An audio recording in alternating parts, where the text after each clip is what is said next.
Okay, hello everybody, and welcome to my Rebellion Part 2 review for Impact. This is the second week in a row that we are doing the Rebellion, I should say pay-per-view themed show now. It was supposed to be a pay-per-view, but now it has been moved to TV, and, this is Part 2 to this show, and it's a little bit different, I'll say, from last week to what I saw on here, because I was wondering how they were going to do part 2. Of course, the whole empty arena aspect and whatnot, as everything's going on right now. And there's a lot I can say about going into this show for the next 2 hours, which there was, I'll say this, there was a couple things that was somewhat good on there, but I kind of question if it furthered any type of story moving on into the future of whatnot, depending on how the show is going to work, if there's even a show by next week. But what does it say about part 2 for Rebellion? Because they did have a hype video package to talk about tonight, which they did play some highlights from last week. But we had Josh Matthews, Madison Rayne back on commentary, and we kicked it off with a fatal four-way: Suicide, Chris Bay, Rohit Raju, and Trey Miguel. This was not a bad match. Ate up a bit of time, I will say that, in its first half, but a pretty good match. I will say this is what I would expect out of if you were kicking off a pay-per-view, especially with the X Division, pretty much to hype up the crowd. A lot of high-flying stuff and everything. So, in a way, very spotty a couple times here and there, but an overall great match. Overall great match, I would say. The usual spot stuff, but, so one thing I question, why do they keep using Suicide? I don't understand that sometimes. And I know they said it was from the TNA video game. That was a long time ago. I don't even know who's Suicide at this point.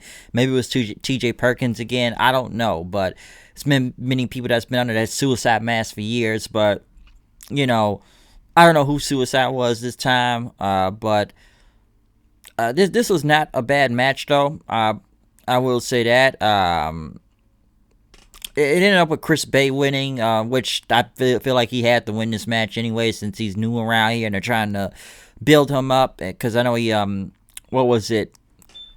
I think Miguel ended up hitting, not his finisher, but I know he hit a big move on Suicide. But Rohit Raju threw him out the ring and he tried to steal the pin, but Chris Bay kicked him in the back of the head and pretty much won the match from there. So Chris Bay winning is good. Like I said before, he just got there, so it does give him somewhat of a boost going up to where he's ever gonna go. I'm sure it's gonna be for the X Division title sooner or later. I don't know if they want to push that too early, especially with him and the Mac, since the Mac won the title last week. But they are building up wins for Chris Bay, so this was a good way to showcase him to get a win out of this fatal four-way. So not a bad match to kick off the show. Good opener. But next they went to Josh Matthews, who interviewed Tessa Blanchard via Skype, as she is in Mexico right now.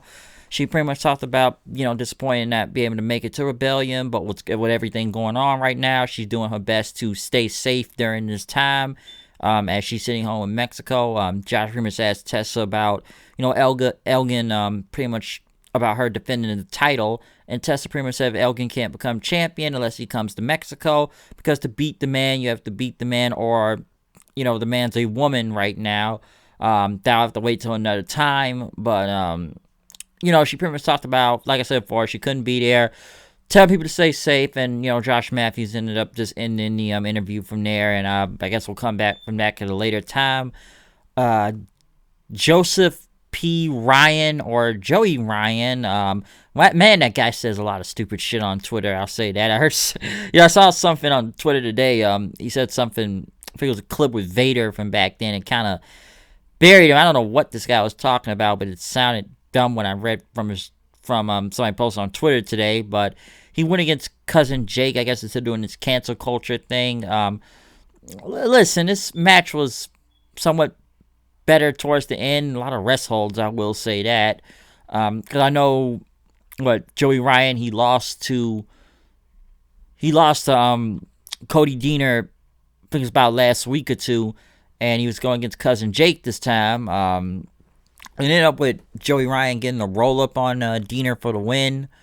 But because he won with he was about to win with the super kick, his little super kick thing, but he won with a roll up, taking him down. So, Joey Ryan won. I don't really care. Listen, it's better than seeing the stupid dick shit. Don't get me wrong, but I don't know where this really moves into, especially with the feud with the Deaners. This match basically kind of felt like filler you would have put on a regular episode of Impact and on a pay-per-view themed show. So, yeah, and I know they don't have a lot of talent to work with right now because I'm sure it was only just whatever personnel they could get. So they're working with what they got, I should say. So I guess they got to put anything on right now since, I'm sure a lot of roster is sitting at home right now and cannot really do a lot, especially wherever they filmed this. I think it was in Nashville. So I guess whoever wanted to came to do the show. But Joseph P. Ryan, I don't know still where they're going with this cancel culture. I know RVD and his girlfriend is part of the whole group, Katie Forrest, but obviously Van Damme and them are not there right now. So it's just Joseph P. Ryan or Joey Ryan or wherever he's trying to go with this right now in this cancel culture, which I know what they're trying to make fun of while doing that, but and everything, because you've already heard me say before, fuck the cancel culture in general, especially nowadays on the internet. But I'm still trying to see where they're going with this. But yeah, he beat cousin Jake there, Diener, but I don't know how much of that really elevates him in that. Next, they showed Rosemary in a bar, talking about why she have to do this match tonight. Then again, why is a bar open right now? I thought all bars were closed during this time, but apparently she can get beer from somewhere or a drink. But she was talking to Taya, basically, I guess, via, FaceTime on her phone, saying that why Taya wasn't there, because Rosemary did not want to do this Full Metal Mayhem match. Taya pretty much says she's about, isolated, how her hair won't curl and everything, and, she can't get anywhere. And just kept talking, and Taya pretty much says, her not being there, it's doing Rosemary a favor, because now, hey, you get to wrestle Havoc now, you can get payback. But Rosemary says, listen, we already took care of Havoc, we're all cool now, we finished things, we want to move on. But Rosemary says, why don't you come and wrestle Havoc then? Why don't you do it? You're the champion. But Taya says, nah, I'm good, I'm not gonna do it. And how about this? After you win, we can go to Vegas and, I guess, drink together. But then again, I don't think anything's open in Vegas right now. I don't know when this was taped. But overall, nothing is really open in Vegas now. Last time I checked, and there's no bar open. So Taya basically wished Rosemary good luck later on, because we all know that the original match was supposed to be Taya versus Jordan Grace for the Knockouts Championship, but once again, that's not obviously happened. But the Rosemary Taya thing is still pretty funny, though. I will say that, especially the drunk, hanging a bar. I like Party Rosemary. I like Party Bar Rosemary. It's all right. I do like that, because they didn't have a video package of Rosemary and Havoc's feud, which I'd never really seen Havoc even talk. But I bet she calls herself the Genjin Queen, if I'm not mistaken. Going against the Demon Assassin, basically showing about their whole feud with the Undead Realm and James Mitchell and Su Young, Susie, or whatever you want to call her, which was like a storybook Havoc was reading from, because they had the Full Metal Mayhem match, as Rosemary pretty much says, we don't gotta do this, okay? We got everything resolved. I got you out the Undead Realm and everything, but as Havoc tried to grab her, she was a staple gun in, attacking Havoc with several times until Havoc grabbed her and took down Rosemary.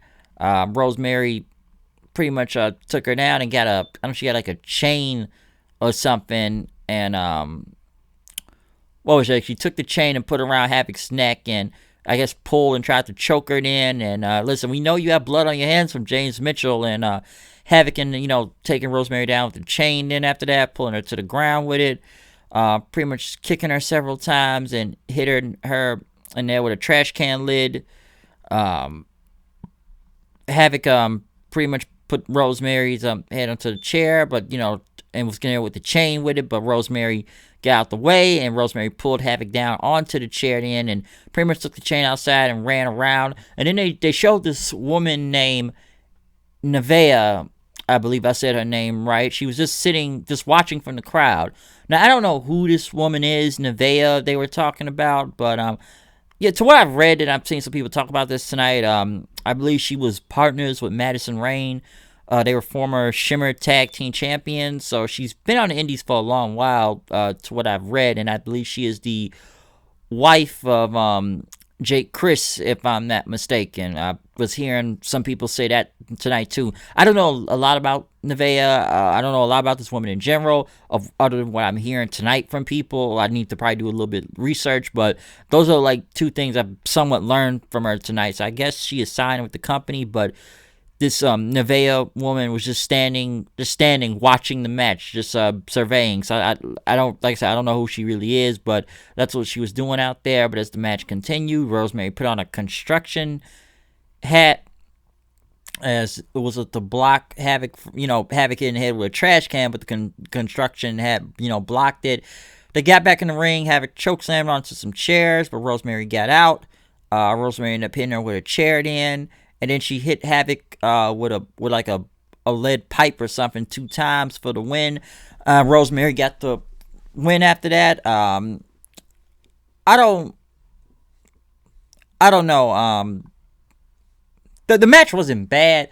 First off, I don't even remember the last time Rosemary's actually won a match, because every time I've seen Rosemary fight Havoc, most of the time, she always loses. So, for once, Rosemary has finally got a win in a while now, because I don't really see Rosemary wrestle much. More promo work in the back than she does wrestle, but, at least she finally got a win this time, okay? The match was whatever, in a way. Like I said, it's a full Metal Mayhem match. It wasn't really fighting for anything. This match was kind of impromptu when you think about it, because originally it was supposed to be a title match, but now we just had Rosemary and Havoc for whatever the reason was. So it wasn't bad or anything, but where does this really go on to? I don't know. Rosemary got the win, so I guess she doesn't have to worry about Havoc anymore. The biggest thing you could take from this is just this Nevaeh person just standing in the crowd. I guess that was her debut. Like I said, I don't know if she signed the company in that. Most likely yes, but I don't know a lot about Nevaeh, but she was just watching and people were wondering who that was tonight. But after that, they had an interview with the Mac and Rich Swann. Willie Mack talked about how he used to watch TNA pay-per-views back then, and how, X Division inspired him to become a wrestler, and talked about, people that have held this title, like, he said Chris Sabin, Low Key and others, AJ Styles, and Rich Swann said, "Welcome to the club." He said, next thing you know, Johnny Swinger came in, talking about the clubs and whatnot, and you owe me a title match. He said, "You're going to get it," but after he left, he said that Johnny Swinger smells like a cheap-ass car wash spray job, basically, as they left, him doing whatever. They played a flashback, mostly it was last year's rebellion between Rich Swann and Sami Callihan. After that, but next was Michael Elgin, as they had a video package for him.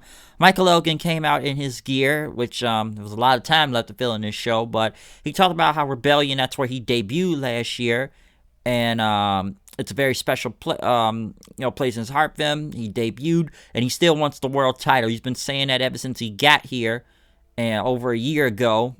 And, right now, everything's not supposed to be going what's going on in his ear right now. That Tessa, she's in Mexico, but she thinks she's bit off more than she can chew. And that Eddie Edwards must be scared after that whole best of 5 series. And that Elgin still wants the championship, all right? He feels like he should get it right now, so he brought a referee out to put his hand up. But he says, no, this don't feel right. He told Dave Pinzer, who was sitting right there doing all the announcements for the night, to get in the ring. And he says, if you don't get in the ring, I'm going to put you in that ring. And he says, announce me as the new champion, okay? So, before he could even do that, though, basically say he was the champion, next thing you know, you hear Moose's music hit. Moose came out, but he had the TNA World Heavyweight Championship on him. I don't know why he had it on him, but I guess that may have been for that one night only show when you think about it, because that was the last time you saw the TNA title at the time. But Moose got on the microphone and he says, "Listen, I understand your pain. You don't have an opponent right now, but it's true. Eddie Edwards is not here, and Tessa is just hiding in Mexico, holding the belt hostage." And Michael Elgin agreed, and he says, "Listen, I came here to be the best wrestler. I'm the best wrestler in the world, and in Impact right now," he says, and he wants that championship. And whatnot. That is an injustice going around. basically. And Moose pretty much says, don't cut me off, and everything. And he said, I'm the TNA World Heavyweight Champion. I don't know how that's even possible, but Elgin pretty much says, listen, you want to come down here, run down TNA, listen, I respect those words, but this is Impact now. This isn't TNA anymore. So you can take your little mid-card comedy act in the back, okay? But Moose pretty much says, I've been beating all these TNA wrestlers for the past few months that have been coming back in, and you come out here and whine like a bitch, basically. So if you want a title shot, why don't you just ask? After that, next thing you know, Hernandez came out. And as Hernandez came out, he said that Moose was running his mouth. And if you want to beat somebody to be the world champion, you're looking right at him. And like Elgin and Moose should fight, but you're not going to fight without Super Mech. So we got an impromptu triple threat match that was basically going to play out for the rest of the show. Okay, so listen, this match wasn't bad. This ate up basically the entire, this whole segment and match basically end up taking up the entire 30 minutes.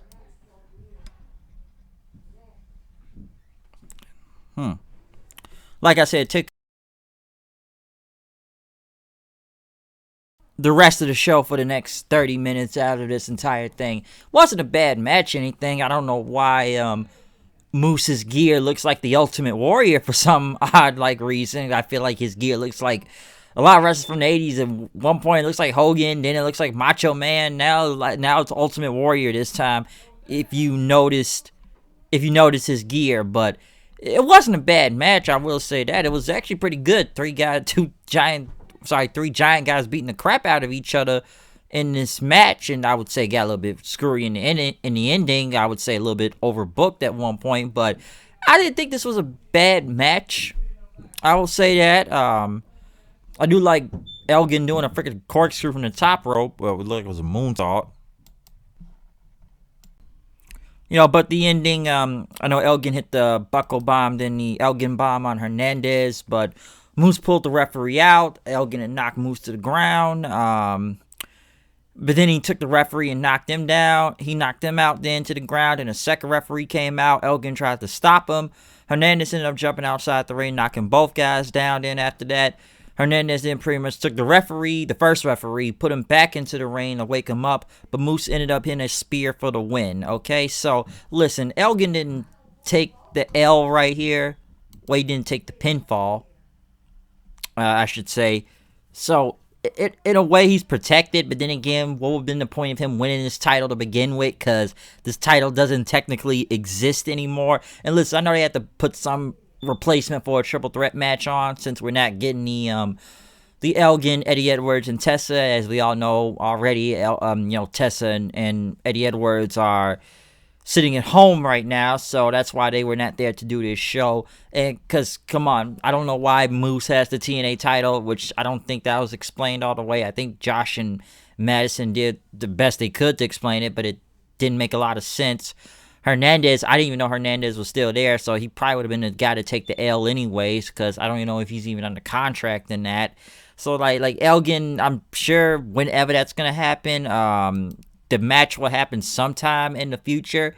I don't know when, but because at first, Elgin needs to win this match, but I'm like, well, Moose has got this belt on the line, and, Moose won, and then he had Dave Penza pretty much say he was the TNA World Heavyweight Champion. Now, if I could go back for a second, I think the original plan, we all know it didn't happen, but I think maybe during that time, during WrestleMania weekend, when they were going to be doing that, that TNA special, I know it was going to be a King of the Mountain match, and I think I remember Moose was in it, so I think Moose would have been the one to win the TNA World title and hold it, for a second or for a while, or until whenever they kept doing this whole little Moose versus TNA thing going on. So I think he would have held the title if that happened, if they did that show back there in Mania weekend, because I was confused that why is he holding the TNA World title on? It's like they had to have some type of title match to put on, and it's like, why does he even have the belt? It doesn't make a lot of sense. So I get why he won and everything, but you know, why he won this match, but what is the point? It's not the actual world current title. It's like Elgin said, like, this ain't TNA, man. This is Impact. So take that mid-card comedy stuff back to the back, whatever this is you're doing out here, all right? Because the guy's looking like the Ultimate Warrior out here, so I don't know what this thing is going with Moose right now, so I don't understand that. Yeah, I will say I like probably week 1 of the Rebellion show better. At least week 1 had matches that had some build up to it. I know 2 of them, were kind of filler from last week. Well, they had a return last week, but if you look at last week between the Mac and Ace Austin and even Kylie Ray and Kiera Hogan and Ken Shamrock and Sami Callihan, those were actually matches that were built up into the show. And even a couple of the filler matches, too, weren't that bad. This was just straight up filler this week, okay? So I can't really say it was like a pay-per-view. At least last week felt like a little bit of a pay-per-view show and everything, because they actually had matches built up to it and title matches and important feuds going on. This week you had like, okay, random Fatal 4-Way X Division. I get why Chris Bay had to win to elevate him, so that could have worked. But yeah, like I said, random Fatal 4-Way. Joey Ryan, I just don't care about, so I don't even know why he won that match with Cousin Jake. The Full Metal Mayhem match made somewhat little sense, but then again, it was at the last minute because that was supposed to be a title match. The only thing I can take away from tonight is that Nevaeh girl, I guess she kind of debuted tonight. Like I said, I don't know a lot about her, but I guess it was her debut tonight. The main event, like I said, wasn't a bad match. It just they needed a replacement for the triple threat. But then again, I don't know why they were going with this whole TNA title thing. Okay, so that's why I probably like week 1 better than week 2. And I remember Josh Matthews said, what's going to happen in the future in the next 7 nights? Because honestly, I don't know if it's a show next week. Okay? So I don't even know if they have anything taped for next week, alright? I just know that Rebellion was taped, alright? And, given tonight, like I said, I know week 1 was better, but then again, like I said before, they only have a limited amount of people they can work with and let in this building due to the whole virus thing. So you're dealing with not that big of a roster. That's what probably with a lot of companies right now. You gotta take what you get, whoever you bring in for these shows. So they gotta work what they can to do some type of show to put on. But like I said, I thought week 1 was better. So I don't know if I'm even gonna be having a review of this show next week, because I have no idea what is planned, or maybe they just show some highlight shows until whenever, because I don't think Impact was really planning to do anything. But I guess at the last second, they just decided to do this Rebellion thing for the next 2 weeks. So I don't know if they have anything taped. But then again, the new thing nowadays is that everybody's got to do empty arena shows. Well, mostly WWE and AEW are the only ones doing empty arena shows right now. I don't know about any other wrestling promotions, unless I don't know about it. But the only thing I really know is that WWE and AEW is the only ones that have been doing empty arena shows this entire time. It's just, Impact finally did. I don't know if it was just for these only 2 weeks for Rebellion, because I guess they wanted to get it out the way, but, they had to do what they could. So I don't know if they have anything more taped for next week other than what they've had for these 2 weeks of this show, because I know the show is already taped. So I don't know if it's going to be a review next week. I don't even know if there's a show next week, to be honest. So I'm not really sure. But like I said, they were trying to film for this pay-per-view show for 2 weeks, even though the second one kind of felt like a regular episode of Impact. But, they had to do what they could for these 2 weeks of shows, okay? But other than that, that is my part 2 to the Rebellion review. Comment, subscribe, tell me what you think about the show. Follow me on Twitter, HoodedKnight890, and we'll see you tomorrow night for NXT and AEW reviews. But will it be an Impact review next week? Will it be an Impact show next week? I don't know. But that's what I got to say about Rebellion. I'm out of here. See you guys later. Peace out.